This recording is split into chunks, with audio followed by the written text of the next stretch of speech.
My family was the wealthiest in Kingston, having started their business generations ago. When I was 5, a family named Green moved in next door. To my surprise, they were even richer than us, directly usurping our position as the wealthiest family. This made me furious. That day after school, I saw a boy step out of the Green family's car. I immediately scurried over with my short legs and grabbed his school bag. I yelled loudly, "Hey, stop right there!" The boy slowly turned his head. When I clearly saw his face, the scolding words I had prepared in my mind got stuck in my throat. Gulp, I even made a swallowing sound. Oh my God, he was unbelievably handsome, even more so than Ethan from the Smith family, who was famous for being as beautiful as a doll. My bravado immediately plummeted and I stammered, What's your name?" "Daniel Green," the boy replied expressionlessly. I had a bad habit since childhood. Whenever I saw a handsome boy, my mind would just freeze. I remember you, go on." He maintained his unexpressive face.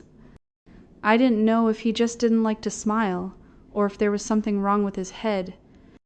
What a pity, such a handsome face, and yet... I shook my head and sighed, returning home. My mother asked me what was wrong. I regretfully said, "The handsome boy who just moved in next door seems to be stupid." My mother chuckled. "Stupid? He's a famous prodigy. He's the same age as you, but already 3 grades ahead." This time it was my turn to be dumbfounded. So he wasn't stupid, he just didn't care about me. To make Daniel smile, I tried every trick in the book, but he still maintained his indifferent, cold demeanor.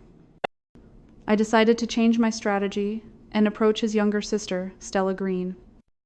I took out my favorite doll, and it wasn't long before I won Stella over. She was engrossed in playing with her new toy. I took the opportunity to ask, "What does your brother fear the most?" She shook her head. "He doesn't fear anything." I wouldn't give up. "Then what does your brother like the most?" She shook her head again. "He doesn't like anything either." I said, "No way. How can someone not fear anything and not like anything? You must be lying to me." She looked up, rested her chin on her hand, thought for a moment, and then said, If I really had to say what he likes, it's probably studying. My brother loves to study." So young, yet his hobbies were so boring? My eyes darted around, and an idea immediately sparked. The next day, Mrs. Green brought Daniel over to sit in our living room. As soon as I saw this, I knew something was up and tried to sneak away. But my mother called out, "Sophie, come here." 3 pairs of eyes fixed on me, so I reluctantly walked over. Neatly arranged on the table were several textbooks, their covers thoroughly doodled on by me. My mother pointed at them and asked, "Did you do this?" I nodded guiltily. I glanced at Daniel, who still had a poker face. A tattletale. He's probably secretly laughing with satisfaction. Seeing me admit my mistake, my mother pulled me over, intending to spank me. In broad daylight, in front of everyone, getting my bottom spanked? Where would I put my face? I burst into tears. But my bottom didn't hurt as much as I expected. Turning around, I saw Daniel pulling my mother's sleeve and saying, "Auntie, don't hit her." I sniffled, looking at him through my tears, and suddenly his image seemed so tall and significant. From that day onward, I became his little shadow, trailing after him everywhere. What was the point of Daniel being so handsome? This month alone, I'd helped him intercept 50 love letters and deflect 30 confessions. It was utterly exhausting, though of course 9/10 of it was self-serving. To be honest, the fact that he's still never been in love is partly thanks to me. Stella had no idea about my designs on her brother. She just thought I was devoted to him and enthusiastically helped him ward off unwanted admirers. From elementary school to college, under my persistent harassment, Daniel finally stopped being cold towards me. Even so, he rarely smiled at me. It was only when I lay asleep on his textbooks, drooling, that he occasionally showed a rare look of disgust. But I only dared to go that far. Don't let my usual rebellious nature fool you. Whenever I met Daniel, I lost all my bravado. I was just afraid that one wrong move would jeopardize even our neighborly relationship. In the blink of an eye, I had known Daniel for 20 years. Now he managed the Green Group, a powerful and imposing CEO. He was also honored as the top individual on the 10 most desirable Golden Bachelors in Kingston list. He seemed to be innately uninterested in women. This made the 2 elders of the Green family incredibly anxious. They even suspected Daniel had a physiological issue. To be honest, I was a little suspicious too. After all, I'm stunningly beautiful, blossoming like a flower about to bloom, and I'd been lingering around him for 20 years. Yet he remained as indifferent as if nothing had happened. If that's not an issue, then what is? Recently I heard that the Green family was arranging another blind date for him. Normally Daniel would refuse, so I remained at ease. Unexpectedly this time, he broke tradition and didn't refuse. I had painstakingly preserved his virgin body for over 20 years. Was I going to let some nameless, unknown woman benefit from it? Feeling choked with anger, that evening I invited Stella to a bar to drown my sorrows. But my little sister had terrible alcohol tolerance. She collapsed after just 2 drinks. I ended up drinking alone, and before I knew it, I had finished an entire bottle of Western liquor. In a hazy stupor, I seemed to see Daniel walking towards me. He leaned down, his features sharp and incredibly handsome. I couldn't help myself and started to get restless with my hands. When I woke up, it was already morning. My whole body ached and my head pounded like a hammer. The after effects of being drunk truly made one want to explode. I rubbed my head and sat up, unexpectedly bumping into a man. In that instant, hundreds of thoughts flashed through my mind. Could it be a gigolo from last night who took advantage of me while I was drunk? No way. Those male escorts all had unpleasant faces. I'd be losing out too much. Although I'm not conservative, I had preserved myself for Daniel for so many years, and now, suddenly, I had broken that boundary. I felt a bit deflated. I took a deep breath, prepared myself mentally, and then tilted my head to look. Then I froze on the spot. It was Daniel. That face, no one in all of Kingston could mistake it. We were both naked at that moment. Could it be? A few hazy images from last night suddenly popped into my head.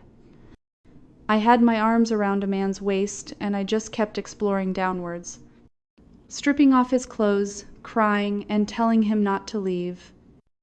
And then I pushed him down and forced myself on him. I forced Daniel? My brain temporarily shut down. Then I decided that before he woke up, I had to run. I tiptoed and picked up the clothes scattered across the floor. Seeing that he still showed no signs of waking up, I breathed a sigh of relief and stealthily slipped out. Behind me, a cold, emotionless voice suddenly echoed, "Liam, bring Miss Sophie back to me." I was truly terrified. I didn't dare to go back to the Sophie family home, nor did I dare to contact Stella Green. I'm a proud person. For so many years I'd had feelings for Daniel Green, but I never dared to openly admit them. Even now, Stella still thought I was her ally, on the same side, secretly complaining about how cold her brother was behind his back. If she knew I had forcefully kissed and taken advantage of Daniel Green, she would definitely hunt me down. She considered me her good sister, but I secretly wanted to be her sister-in-law. It was truly an unforgivable sin. After much thought, there was only one safest place, the Smith family home. Ethan Smith had also been my childhood sweetheart. But a month ago, I secretly overheard my grandfather planning an arranged marriage with the Smith family, so I'd been ignoring him ever since. Yet, as if by telepathy, just as I arrived at the Smith family gate, I saw Ethan stepping out of a Porsche. He reeked of alcohol and cigarette smoke, his eyes bloodshot. One look and I knew he'd been cruising around bars all night again. "Yo, isn't this Miss Sophie? You don't answer calls, don't reply to texts." Ethan's eyes lit up, the corner of his eye subtly twitching as he slowly approached me. His 6'3" height cast a shadow, completely enveloping me. My eyes only reached his chest. To be honest, Ethan had gotten taller lately, and his physique was quite good. But he was still a bit less than Daniel Green. I looked up and said, "I want to stay for a few days. This cannot get out." Ethan stepped closer, raising an eyebrow. "Oh, not chasing after that Green boy anymore?" This guy was really intentionally bringing up painful memories. I felt guilty and forced a dry laugh. "Is he money? Why would I chase him? Are you going to let me stay or not? Just give me a clear answer." Ethan whistled, tossed his car keys to the butler, and leisurely walked into the mansion. "Have I ever refused you? You can stay as long as you want." After a few steps he suddenly stopped. I wasn't paying attention and crashed into his back. Ethan turned around and looked at me. "Fair warning, don't interfere with my dating." I rolled my eyes. "Stop ruining the lives of innocent girls. It'll save you from having a bad reputation everywhere. Learn from Daniel GRE." I almost blurted out Daniel Green's name and quickly clamped my mouth shut. Ethan leaned in close, smiling mischievously. "What about a bad reputation? Don't I still have you as my support?" "I heard your grandfather wants to arrange a marriage with my family. Why don't you seriously consider me?" I scanned him from head to toe and retorted, "What do I get if I marry you? That you never come home, or that you don't like to shower?" Ethan pulled at his collar, sniffed and pouted, muttering, "I smell good, you know. Countless girls are fighting to be favored by me." I rolled my eyes again, not bothering to argue, and walked past him up the stairs. I was familiar with the Smith family home. There was even a room specifically for me on the second floor. Whatever Ethan did, you had to admit he could keep a secret. Half a month passed, and he hadn't breathed a word to anyone about me hiding at the Smith family home. The Smith family's butler even said he had never seen their young master make such an effort to come home on time for half a month straight, working harder than at his job. As for whether Ethan came home on time or not, I didn't care. I only knew that living at the Smith family home was even more comfortable than being at my own. Meals served, drinks poured, whatever I wanted, I got. After all, when we were kids, I once helped Ethan kidnap frogs, and he swore he'd be my loyal servant for life. And he truly was loyal. I was very satisfied. That day, I was curled up on the sofa playing a game with Ethan when the butler rushed in, flustered. He was panting as he said, "Young master, there are many people outside looking for Miss Sophie. You should go take a look." I was still thinking, why is it so serious? How many people could there be? The very next second, a throng of dark figures stormed into the house. Both Ethan and I froze, forgetting to move. They automatically split into two lines, leaving an aisle in the middle. A familiar, tall, and handsome figure slowly emerged from behind the crowd. Daniel Green. The pressure around him was terrifyingly low. His entire being seemed enveloped in cold ice. I had never seen him like this. Though Daniel Green had always been cold to me, he had never made me tremble like this. Indeed, running away was the right thing to do. I had ruined his virgin status, and he must be furious. Daniel Green lifted his head, his long, narrow eyes hiding emotions I couldn't comprehend. His gaze landed on me and Ethan Smith. Only then did I realize with a start I was leaning against Ethan's thigh, and from Daniel Green's perspective, it looked as if I was nestled in his lap. I quickly sprang up, sitting bolt upright like a primary school student caught misbehaving by the teacher. Ethan frowned, also sitting up straight beside me. He placed a hand on my shoulder, raised an eyebrow, and said, "CEO Green, coming all the way here with such a large team, I'm quite timid, you know. If you scare me, Sophie will be heartbroken." Daniel Green's eyes shifted to Ethan's hand resting on my shoulder, and they grew even colder. He slowly opened his mouth. "Sophie, come back with me." He must be angry about that night. He must hate me, hate the way I so brazenly took advantage of him.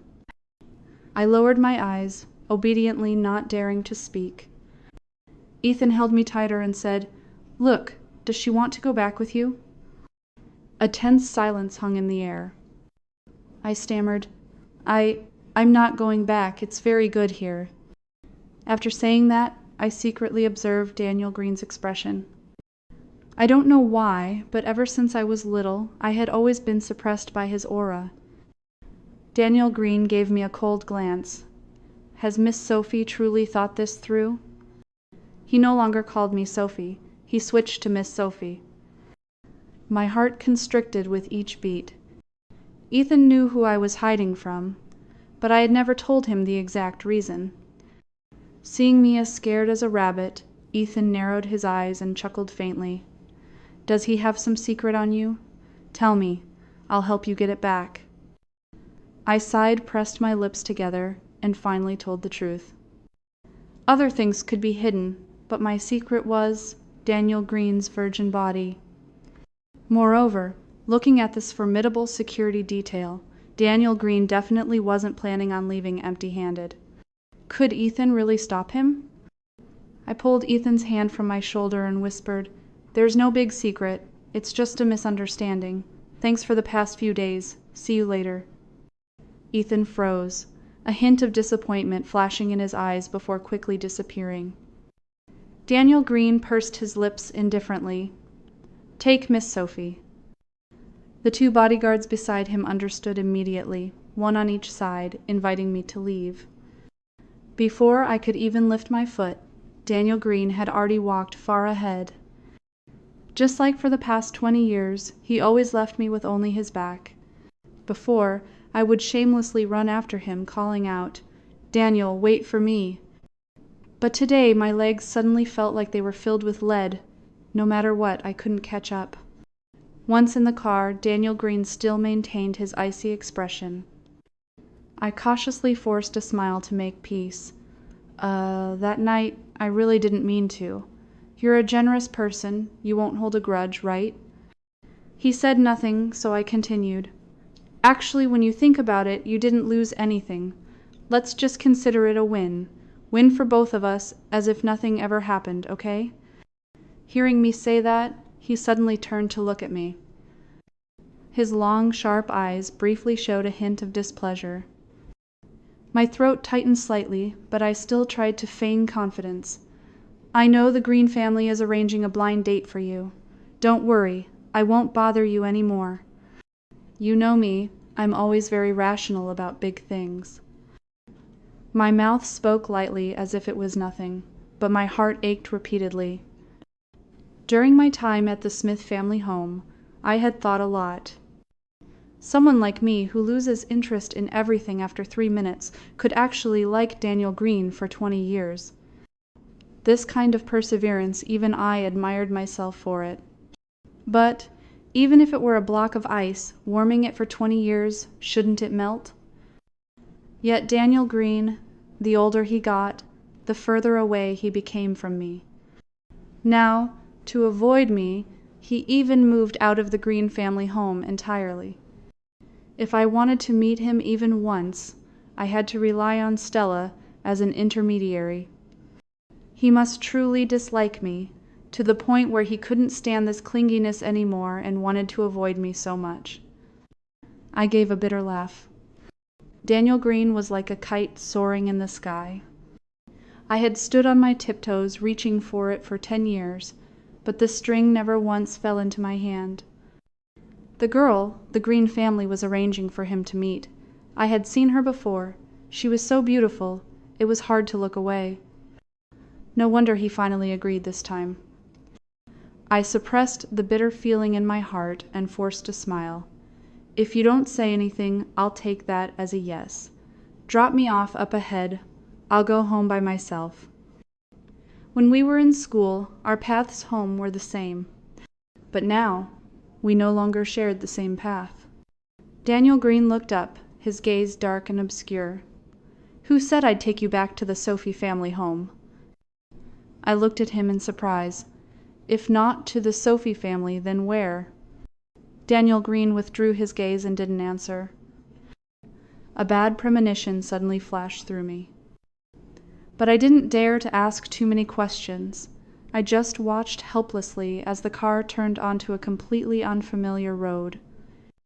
I don't know how long we had been driving, but the car stopped in front of a villa.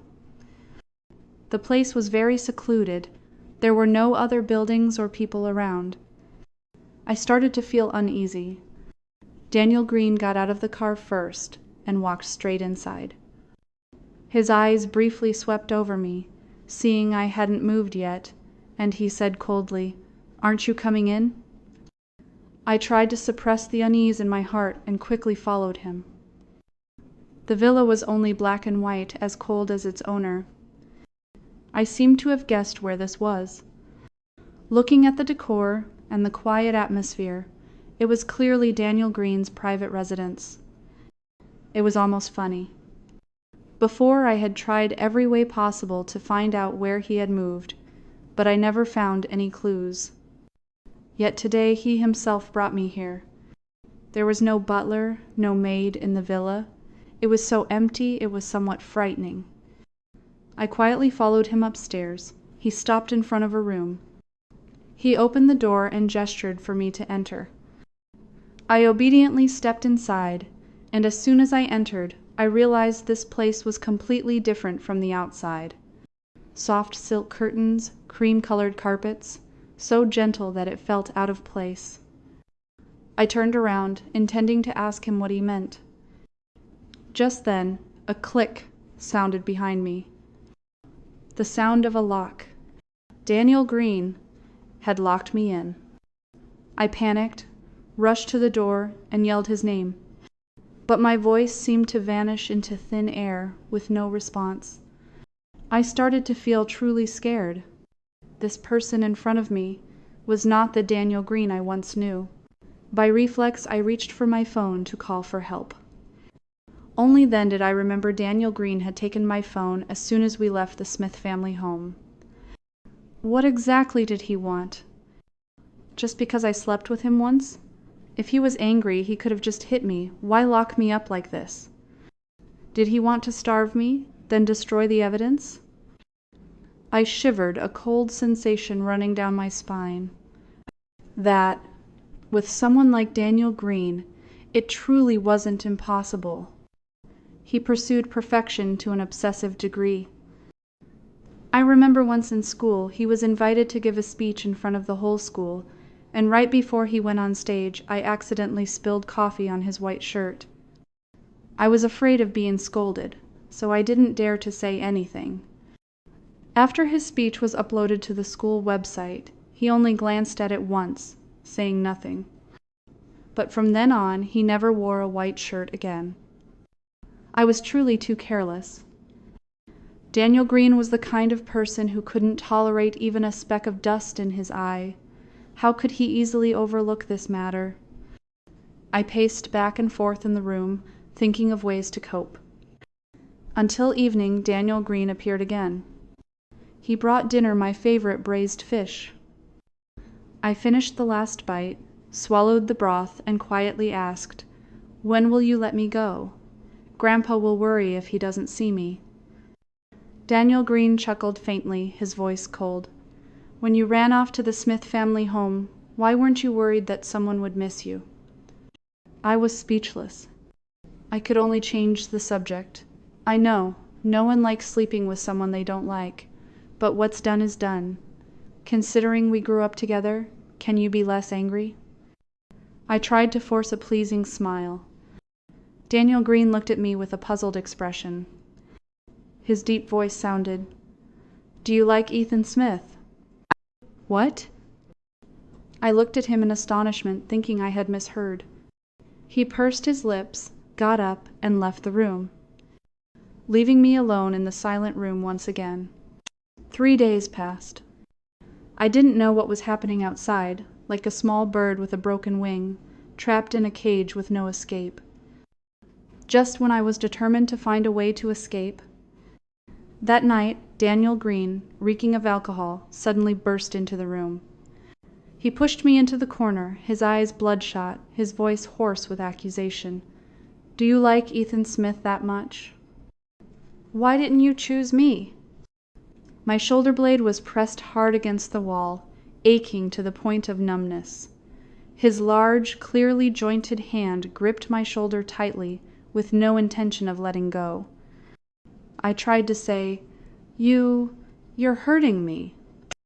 But Daniel Green didn't listen. He just repeated his question, as if lost in his own emotions.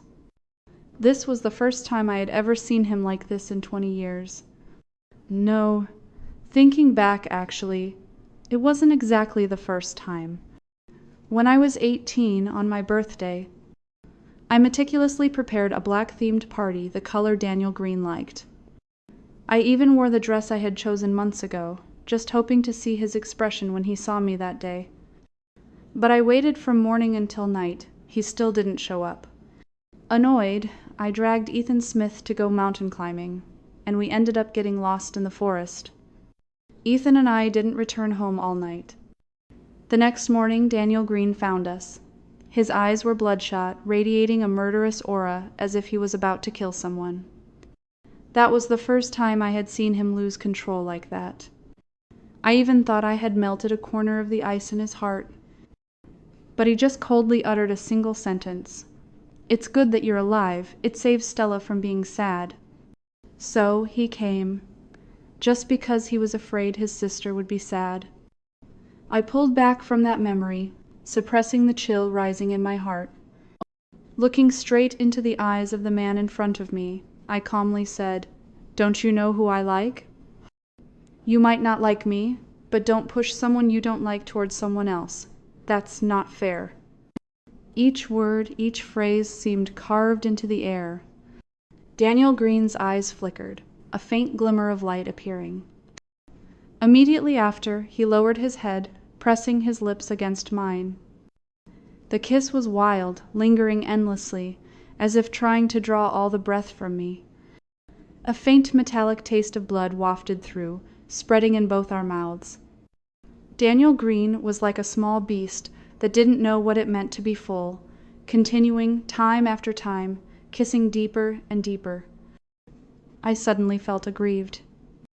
Tears silently streamed from the corners of my eyes, mingling with that burning kiss. Daniel Green paused, finally releasing me. His eyes were hazy, his voice hoarse and trembling. "If the person in front of you were Ethan Smith, would you also feel so wronged?" My tears flowed even more fiercely.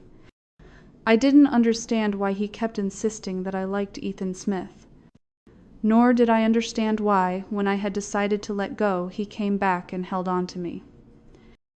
The kiss I had longed for 20 years was not sweet at all, as I had imagined. "Daniel Green, you're truly a jerk." I wiped my tears, my voice choked. Hearing my words, he pushed me down again. His warm breath brushed against my ear.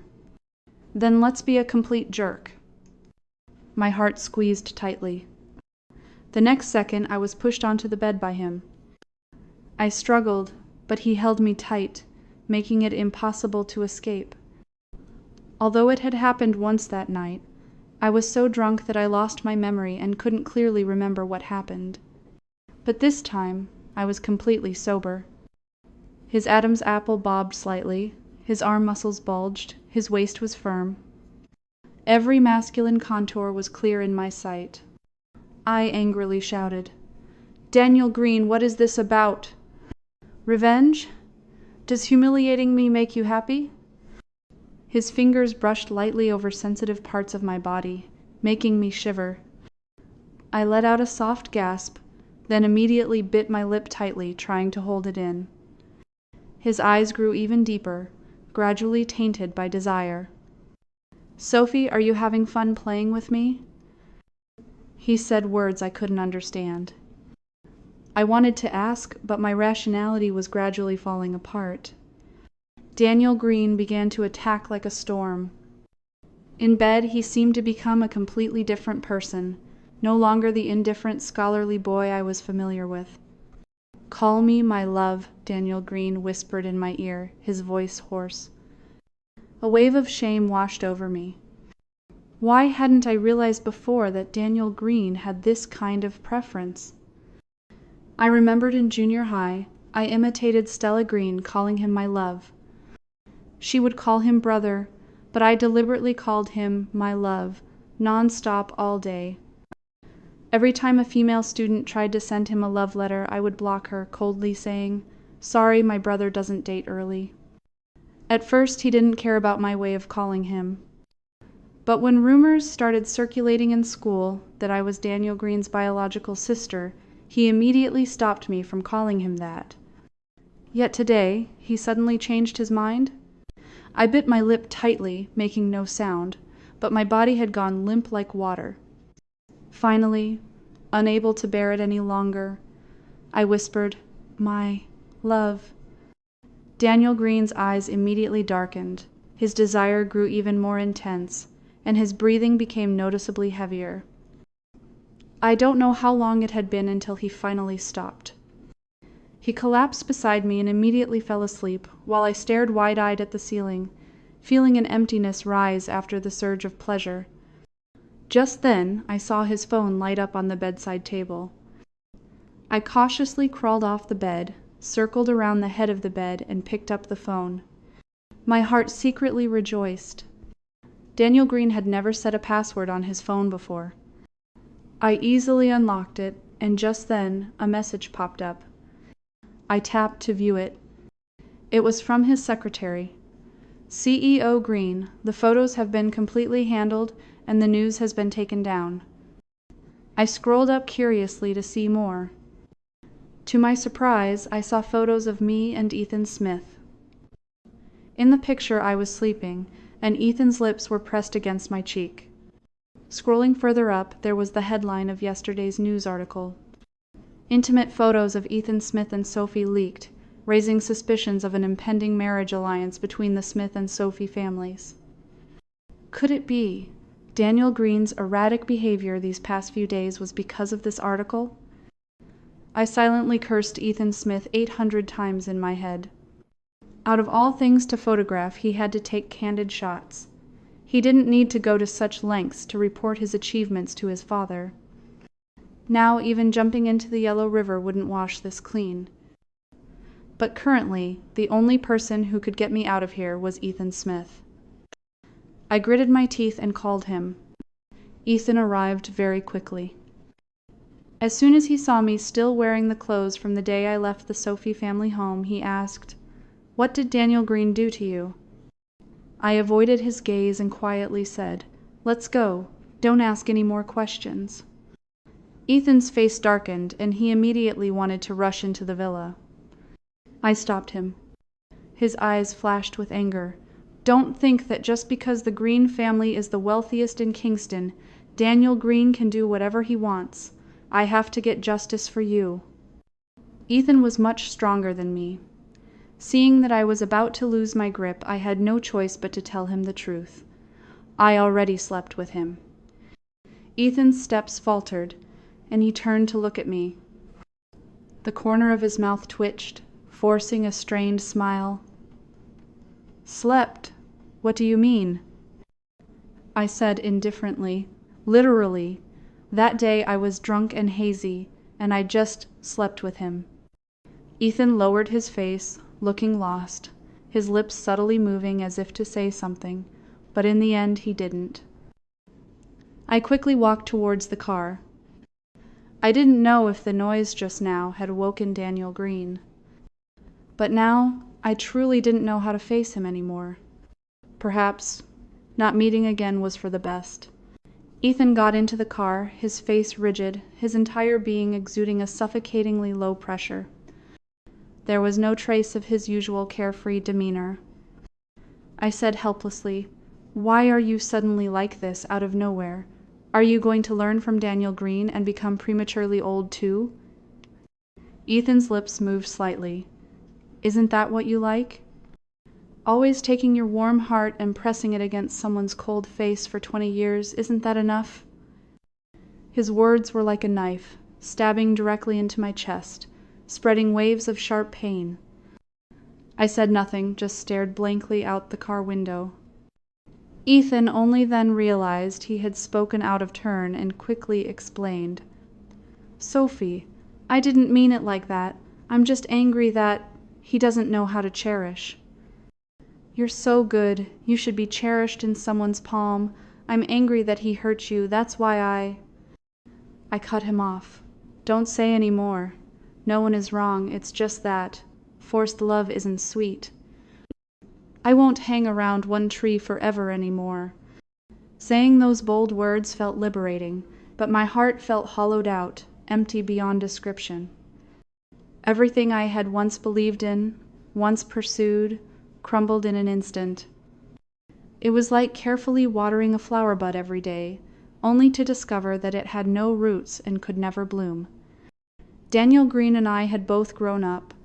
Perhaps we should look forward. Thinking that, I stared blankly out the car window. Suddenly, through the rear-view mirror, I saw a familiar license plate closely following behind. Daniel Green was chasing us. I urged Ethan Smith to drive faster. But Daniel Green seemed to have a death wish, continuously accelerating, pressing close to our car. Finally, he forced us to a stop. Just a few inches more, and our car would have crashed straight into his car door. I opened the door and rushed out, yelling, "Daniel Green, are you crazy? Don't you care about your life anymore?" He strode over, grabbed my hand, and pulled me towards his car. His voice was deep and hoarse. "I am crazy. You made me crazy." I laughed bitterly. "Who made whom crazy exactly?" "You said you wanted to get married." "Before I kept clinging to you. That was my fault. But now I've thought things through." I paused for a moment, each word clear. "I don't like you anymore, Daniel Green." Daniel Green's voice turned cold with a hint of anger. "Like? Don't say those two words to me." I choked. I knew he didn't like me, but I didn't expect that even hearing those two words would disgust him. I turned my head, looking at his profile, still as handsome as ever. His features were deeply etched into my memory. Just by closing my eyes, I could draw every line of his face. For the past 20 years, what Daniel Green left me with the most was his profile and his back. I was like a clown, performing with all my might just to get a glance from him. But in the end, it only made him more disgusted. I took a deep breath. "Daniel Green, let's break up peacefully. Don't make things ugly. At least, for Stella's sake." Hearing that, Daniel Green floored the accelerator, leaving Ethan Smith behind. I didn't expect him to be so crazy, driving me straight up the mountain. The winding mountain road. He didn't even bother to slow down on the curves. Looking down at the deep cliff beside us, I started to feel scared. I said softly, "My 2 times leaving without saying goodbye were my fault. Take me back. I promise I won't run away again. When you're no longer angry, I'll leave." "Daniel Green, I'm scared. Please don't scare me anymore, okay?" My voice began to tremble. Finally, he slowed down. But he still showed no intention of stopping. I let out a sigh of relief, leaning back against the seat, my body feeling drained of all strength. But before I could relax for long, I heard Daniel Green softly say, "Sophie, the brakes are broken." His face was tense, his hands gripping the steering wheel tightly. As soon as the words left his mouth, the entire car plunged into a deadly silence. My mind suddenly flashed like a movie reel, rewinding through 20-something years of my life. Only then did I realize with a start Daniel Green's presence was everywhere. I let out a bitter laugh. Not only was my entire life spent in a futile pursuit, but now, even in death, I had to be buried with him. I forced myself to appear calm. Anyway, we're acquaintances. When we get down there, remember to look out for me a bit. Daniel Green replied softly, "You'll be fine." Even at this point, he still maintained that calm, confident demeanor. I asked curiously, "In your entire life, have you never encountered anything that made you fail?" After a few seconds of silence, he suddenly opened his mouth. "Yes." After saying that, he looked at me deeply, his eyes carrying complex emotions that I couldn't understand. It was as if, from the very beginning, I had never truly understood what Daniel Green wanted. Before, I didn't dare to ask, afraid of being called stupid. Today, on the brink of death, I gathered all my courage and asked, "What was it?" He parted his lips, about to say something. But before I could hear clearly, an extremely loud crash echoed in my ears. The car slammed directly into the cliff face. At the moment of impact, Daniel Green immediately unbuckled his seatbelt and used his body to shield me. The moment he risked his life to shield me was like a powerful blow directly to my heart. My ears rang for a moment, then my consciousness plunged into a coma. I don't know how long it was, but when I woke up, the first thing I saw was Daniel Green, his face covered in blood, fallen on top of me. "Daniel Green, wake up." I called his name repeatedly, but he showed no reaction. Fortunately, the car wasn't too severely deformed. I scrambled out of the passenger seat, trying to pull Daniel Green out. But his leg was tightly trapped in the driver's cabin. No matter how I pulled, he wouldn't budge. Just then, an envelope fell from his chest. Its contents spilled out onto the ground. I sat down on the ground beside the car, almost exhausted. When my eyes landed on what had just fallen out, I froze. It was a piece of paper and a star-shaped bracelet. The paper had yellowed, covered in lines of writing, "Sophie likes Ethan Smith." It was my handwriting, naive and childlike. So, on my 18th birthday that day, Daniel Green had come. Back then, we played a game of truth or dare. I lost and chose dare. Everyone dared me to confess to Ethan Smith. I had always seen Ethan Smith as a close friend like Stella, with no different feelings whatsoever. Facing him, I couldn't bring myself to say the words, "I like you." So I wrote, writing again and again on a piece of paper, filling the entire page, until everyone finally let me off the hook. Later, that piece of paper somehow got lost. I never expected it would fall into Daniel Green's hands. No wonder he was always so sure I liked Ethan Smith. It turned out he had misunderstood a very long time ago. I bent down and picked up the bracelet. Old memories flooded back. I once told him, "When you give me a star bracelet, my life will be complete." It was just a casual remark. Knowing Daniel Green would never do anything so romantic, I never expected it. Even on that birthday, I only hoped he would come. Unexpectedly, he not only came, but also brought the gift I had once mentioned. It's just a pity, that gift. I only got to see it today. My eyes suddenly stung. A second later, tears streamed down, soaking the smudged writing on the old paper. I tried to suppress the emotions in my heart, carefully brushed the dirt off the star bracelet, and put it in my pocket. Even though the woven stars were a bit ugly, this was the first gift he ever gave me. I braced myself on my knees, trying to stand up. Just then, Ethan Smith's car stopped right in front of me. Daniel Green and I were taken to the hospital. I only had superficial scratches, but he was seriously injured.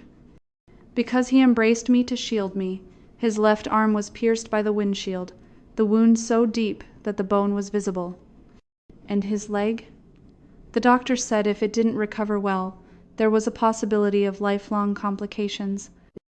The Green family rushed to the hospital asking me about the accident. I choked up, unsure how to explain. I could only tightly grip the bracelet in my pocket, silently praying for him to wake up quickly. There were still so many things I wanted to clarify with him. I stopped eating and drinking, staying by his bedside day and night. A week later, he finally woke up.